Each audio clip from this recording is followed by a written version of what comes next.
Hi guys, my name's Erica. I'm the reference librarian at Sycamore Plaza Library. Today I decided to do something a little fun. Um, I can't have dairy. I'm allergic to it. So I'm always on the search for new recipes that I can try. And a lot of times they end up being vegan. And while I'm not vegan, I'm always willing to try something new. This, when I first came across it, I was like, this is the weirdest recipe I've ever seen. It is now my absolute favorite dessert. So I'm going to share with you how to make it today. We're going to talk about vegan chocolate silk pie. So the reason that I'm not doing an actual video of this is because I was going to record it on my phone and iPhones don't have a pause button and I didn't want to deafen you with the blender, so thank me later. So what you're going to need is a ready-made chocolate cookie pie crust of some sort. Oreo's the best. Fact of the day, Oreos are in fact vegan. So are Nutter Butters, but that would make it weird for this cake. So use a cookie pie crust. 12 ounces of chocolate chips. If you want it to be vegan, you'll need dairy-free chips. I'm lucky enough I can have regular chocolate, so I just used regular chocolate chips in this. I actually used half dark chocolate and half espresso chips. Have fun with it. Choose what you want to put in it. You'll need a block of silken tofu. Yes, I know that sounds weird. Trust me, you will not taste the tofu. It just gives it that creamy consistency. It's perfect.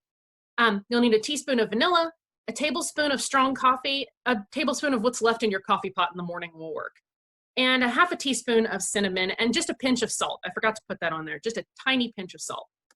So the first thing you're gonna do, get your pie crust ready.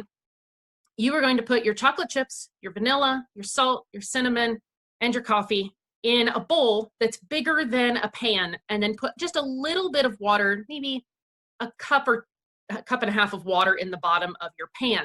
You're making a double boiler. So you're gonna put all that in the pan, or in the bowl, put the water in the pan, get the water boiling, and you'll see what happens next. This is me and at work stirring my chocolate. So everything is going to melt together.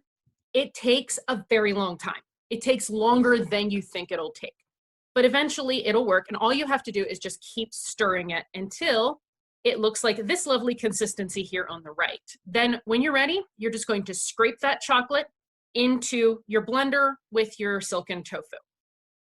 You may need pot holders. I needed a pot holder for it, but as you can see in that right picture, the edge of the bowl was cool enough that I was able to hold it to continue stirring.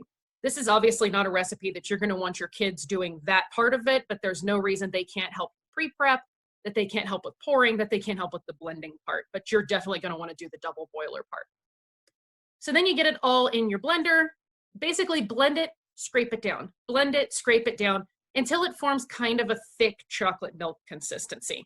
And then you pour it into your pie crust, like you see there in the center, and then put it in your refrigerator for about 2 to 3 hours. It'll seem kind of runny, but it will thicken back up. It should be almost like a mousse consistency when it's done. Serve it up with some whipped cream and bon appetit.